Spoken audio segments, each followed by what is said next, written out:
የባህር በር ጥያቄን እኛን መልሰዋለን አታስቡ ይላሉ። የኢሳያስን መንግስት ፈንቅለን እንጥለዋለን ሲሉ ይዝታሉ። የትጥቅ ትግል፣ ሰላማዊ ትግል፣ የውክልና ትግል፣ ሁሉንም አይነት የትግል መንገድ እንሞክራለን፣ በስተመጨረሻም እናሳካዋለን። ይህ የሰማያዊ ለባሾቹ ብርጌድ ንሓመዱ ዛቻ ነው። አዲስ አበባ ላይ ይፋ ቢሮ ከፍተዋል። ይሄ ቢሮ በዓለም የተለያዩ ሀገራት ያሉ የተቃውሞ አባላት መገናኛ ማዕከል ነው ተብሏል። ይህ ቢሮ የወታደራዊና ዲፕሎማሲያዊ ማዕከሎች ይሆናልም ተብሏል። ቡድኑ ኢሳያስን ለመፋለም ጉዞ ሲጀምር ትዕዛዝ የሚቀበለው ከዚህ ቢሮ ነው ተብሎ በአደባባይ መነገሩ ቀጣዩ ጊዜ ለአስመራው ጌታ ከባድ እንደሚሆን ጥቆማ ይሆናል። ሁለቱ ሀገራት የባላጋራዎቻቸውን ተቃዋሚዎች የመደገፍ ልማድ ቢኖራቸውም እንዲህ በይፋ ግፋበት ይለይለት የተባለበት ጊዜ ስለመኖሩ አናውቅም። የማይታሰበው ታስቦ አይሆንም የተባለው ሆኖ የኢሳያስ መንግስት በአዲስ አስተዳደር ቢተካ ኤርትራ ወደ ኢትዮጵያ የመመለስ ፍንጭ ታሳየውን ወይስ ነፃ ሀገርነቷ ተጠብቆ አሰብን በውለታ ለጎረቤቷ ትሰጣለች? ተቃዋሚዎቹ ከኢትዮጵያ መንግስት ጋር ተነጋግረን ተስማምተናል ብለዋል። በምን ተስማሙ? ለእነዚህ ጥያቄዎች መልስ እየፈለግን አዲስ አበባ ከሜክሲኮ ወደ መገናኛ ሲያቀኑ መሃል 22 ላይ መቀመጫውን ስላደረገው ብርጌድ ንሓመዱና የኢትዮጵያ ድጋፍ እንዲሁም ስለታሰበው እቅድ ከቢቢሲ ያገኘነውን መረጃ እንካፈል።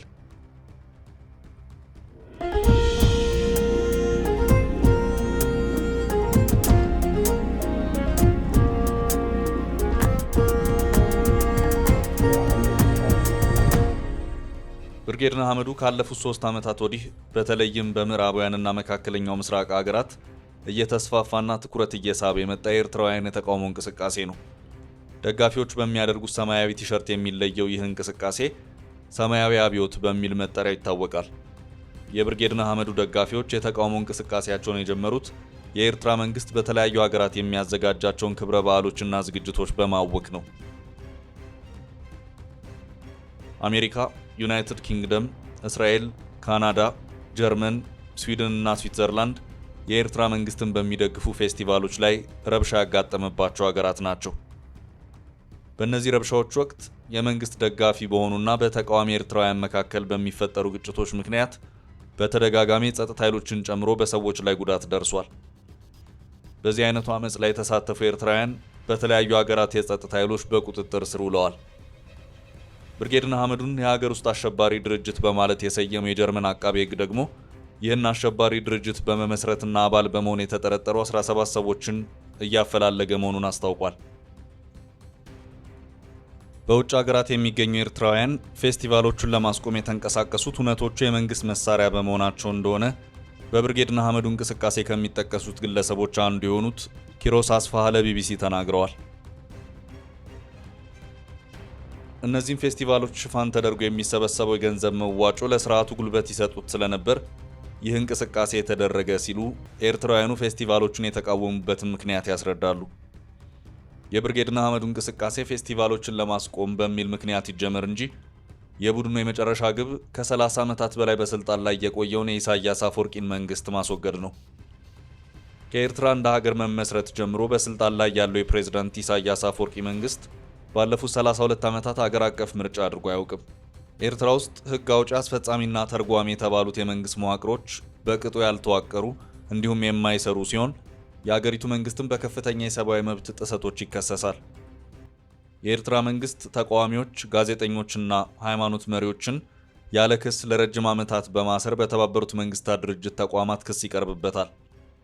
ሀገሪቱ ዜጎች ገደብ የሌለው የግዳጅ ወታደራዊ አገልግሎት እንዲሰጡ የሚደረጉ መሆኑም ሀገሪቱን በዓለም አቀፍ የሰብአዊ መብት ጥሰት የሚያስወቅሳት ዋነኛ ጉዳይ ነው።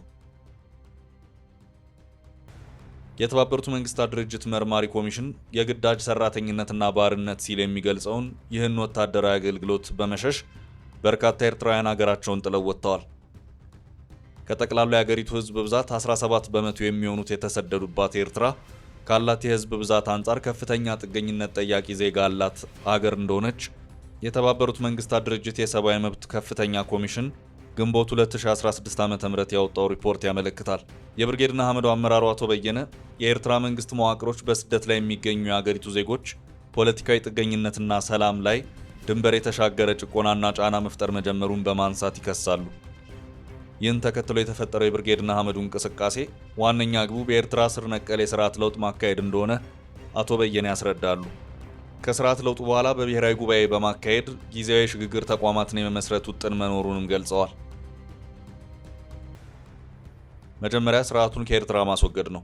ከዚያም በመቀጠል በየደረጃው ወደ ህግ ሊቀርቡ የሚችሉ የመንግስት አመራሮችን ወደ ህግ ማቅረብ እንዲሁም ምህረት ሊደረግላቸው የሚገቡትንም ምህረት ማድረግ ይቀጥላል።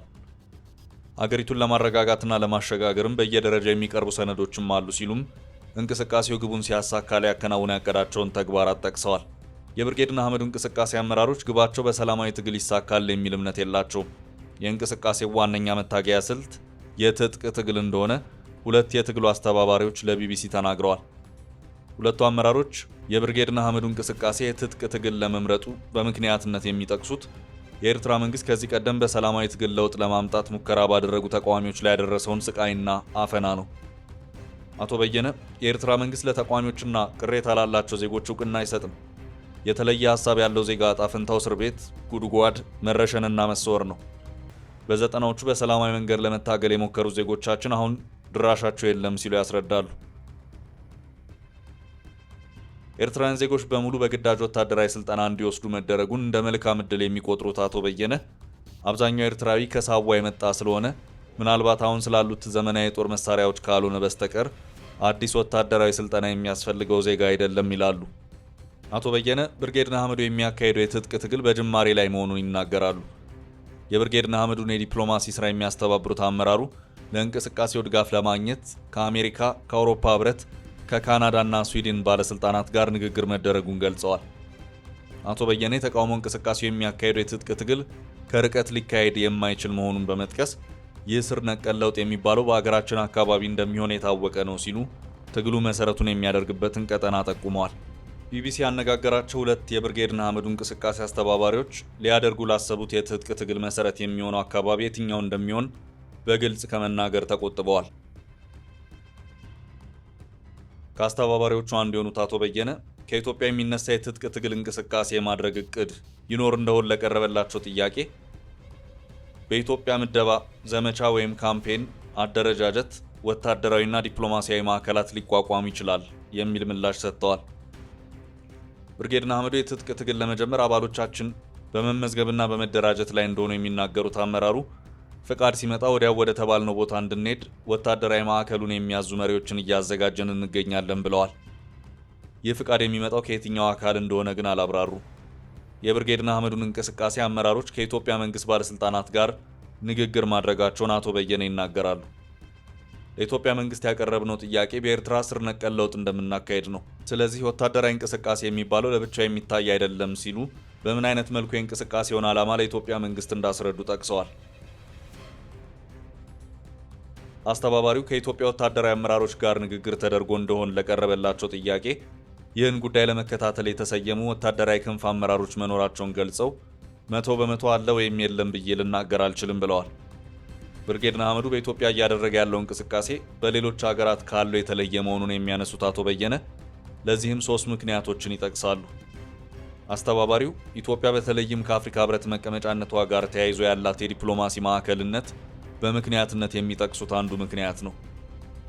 ኢትዮጵያና ኤርትራ በኢኮኖሚና ጸጥታ ቅርበት ያላቸው ተጎራባች ሀገራት መሆናቸው እንዲሁም በአገሪቱ ውስጥ ከ300 ሺህ በላይ ኤርትራውያን መኖራቸው ብርጌድ ንሓመዱ በተለየ መልኩ እንቅስቃሴ እንዲያደርግ በምክንያትነት የተጠቀሱ ሌሎቹ ምክንያቶች ናቸው።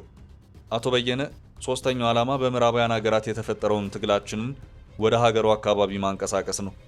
ወደ ጎረቤት ሀገሩ በማምጣት ለለውጡ እንቅስቃሴዎች ህዝቡ ጠርቶ ሊሰማው በሚችልበት ጎረቤት መፍጠር ነው። በኢትዮጵያ ስንል በሰመራ፣ በመቀለ ወይም በሁመራ በተለያዩ አካባቢዎች በመቅረብ ትግሉን ማስፋት ነው ብለዋል። የብርጌድ ንሓመዱ በኢትዮጵያ መገኘት በኤርትራና አፍሪካ ቀንድ የሚፈጠሩ ለውጦችን በቅርበት ለመከታተል እንደሚጠቅምም ያክላሉ። እንቅስቃሴው በአዲስ አበባ ጽህፈት ቤት የመክፈቱ አንድ ምክንያት ይህ መሆኑንም ገልጸዋል። አመራሩ በአዲስ አበባ የሚገኘውን የኤርትራ ኤምባሲ በመተካት በኢትዮጵያ የሚገኙ ኤርትራውያን ስደተኞችን የሚመለከቱ ጉዳዮችን ማከናወን ሌላኛው የቢሮ ተግባር እንደሚሆን ተናግረዋል።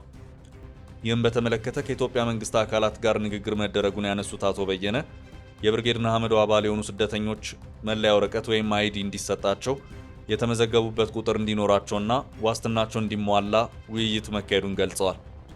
ለእንቅስቃሴ አባላት እንዲሰጥ ንግግር የተደረገበት የመለያ ወረቀት የብርጌድ ንሓመዱ አባል የሆነ ኤርትራዊ ታስሮ ወደ ኤርትራ እንዳይወሰድ የሚረዳ እንደሆነ አብራርተዋል።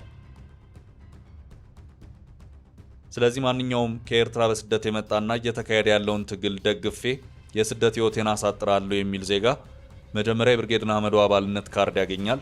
ከዚያም በኢትዮጵያ የደህንነት ዋስትና እንዲኖረው ይደረጋል ሲሉ ከኢትዮጵያ መንግስት ባለስልጣናት ጋር ተደርጓል ያሉትን ንግግር ጠቅሰዋል። አቶ በየነ እንደሚያስረዱት የአዲስ አበባ ጽህፈት ቤት መከፈት ዓላማ ስደተኞችን በሚመለከቱ ጉዳዮች ላይ ብቻ አያበቃም። አመራሩ ቢሮውን የከፈትነው በቀጣይ ወታደራዊ ማዕከሎች ሲከፈቱ ደግሞ ማዕከላዊ ጽህፈት ቤት ሆኖ ሁሉንም እንዲያዝ ነው በማለት ቢሮው ወደፊት በብርጌድ ንሓመዱ የትጥቅ ትግል የሚኖረውን ሚና አስረድተዋል። አቶ በየነ የብርጌድ ንሓመዱ የአዲስ አበባ ጽህፈት ቤት የተከፈተው የእንቅስቃሴው አመራሮች ለኢትዮጵያ መንግስት ባቀረቡት ጥያቄ መሰረት መሆኑን ይናገራሉ። በቀጣይም በአፋር ክልል ይህን አይነት ጽህፈት ቤት የመክፈት እቅድ እንዳለም ጠቁመዋል። የእንቅስቃሴው አመራሮች ወደ አፋርና ትግራይ ክልሎች መሄዳቸውን የሚናገሩት አቶ በየነ እስካሁን የተፈቀደልንን ነገር አድርገናል ብለዋል። በምናደርጋቸው እንቅስቃሴዎች የጸጥታ ችግር እንዳያጋጥመን ካለን የውስጥ የጸጥታ መዋቅር በተጨማሪ የኢትዮጵያ መንግስት ዋስትና ይሰጠናል በማለት ከኢትዮጵያ መንግስት ጋር ያለውን ግንኙነት አስረድተዋል። የተቃውሞ እንቅስቃሴው በኢትዮጵያ ወታደራዊና ዲፕሎማሲያዊ ማዕከሎች ሊኖሩት እንደሚችልም አስታውቀዋል። ብርጌድ ንሓመዱን የሚቀላቀሉ ኤርትራውያን ዋስትና ስለሚያገኙበት መንገድ ከኢትዮጵያ መንግስት ጋር መነጋገሩን የእንቅስቃሴው አመራር ለቢቢሲ ተናግረዋል። የኤርትራው ፕሬዝዳንት ኢሳያስ አፈወርቂን መንግስት ከስልጣን ለማውረድ የሚንቀሳቀሰው ብርጌድ ንሓመዱ በአዲስ አበባ ከተማ 22 ተብሎ በሚጠራው አካባቢ በሚገኝ አንድ ህንፃ ላይ የከፈተውን ጽህፈት ቤት ስራ ያስጀምረው ባለፈው የካቲት አጋማሽ ነበር። የጽህፈት ቤቱን የምረቃ ስነ ስርዓት በሚያሳይ ቪዲዮ ላይ የብርጌድ ንሓመዱ አመራሮች የቢሮ መከፈት ለእንቅስቃሴው እጥፋት እንደሆነ ሲናገሩ ተደምጠዋል። እንቅስቃሴውን ከፊት ሆነው ከሚመሩ ግለሰቦች አንዱ የሆኑት አቶ በየነ ገብረ እግዚአብሔር ጽህፈት ቤቱ ተበታትኖ ለቆየው የብርጌድ ንሓመዱ እንቅስቃሴ አንድ መገናኛ ማዕከል እንደሆነ ገልጸዋል። የጽህፈት ቤቱ መከፈት የተገለጸው ብርጌድ ንሓመዱ ከሌላኛው ተቃዋሚ ድርጅት የኤርትራ አፋር ብሔራዊ ኮንግረስ ጋር በመሆን ጥር 19 2017 ዓ.ም ኤርትራውያን የተገኙበትን ስብሰባ በአዲስ አበባ ከተማ ካካሄደ ከአንድ ወር ገደማ በኋላ ነው። የብርጌድ ንሓመዱ የዲፕሎማሲ ክፍል ኃላፊ የሆኑት አቶ በየነ ገብረ እግዚአብሔር ከዚህ ቀደም በምዕራባውያን ሀገራት ሲከናወን የነበረውን የተቃውሞ እንቅስቃሴ ከሌሎች ሀገራት በተለየ መንገድ በኢትዮጵያ መጀመሩን ለቢቢሲ ተናግረዋል። የእንቅስቃሴው ተወካዮች ከኢትዮጵያ መንግስት ባለስልጣናት ጋር ንግግር ማድረጋቸውን የሚገልጹት አቶ በየነ ለኢትዮጵያ መንግስት ያቀረብነው ጥያቄም በኤርትራ ስር ነቀል ለውጥ እንደምናካሄድ ነው ብለዋል። ይሄ ለውጥ እውነት ሆኖ ቢመጣ ቀጣይ ውስጥ የሁለቱ ሀገራት ዕጣ ፈንታ ምን ይሆናል? መልሱን ጊዜ እስኪሰጠን እርስዎ ግምቶን ይንገሩ።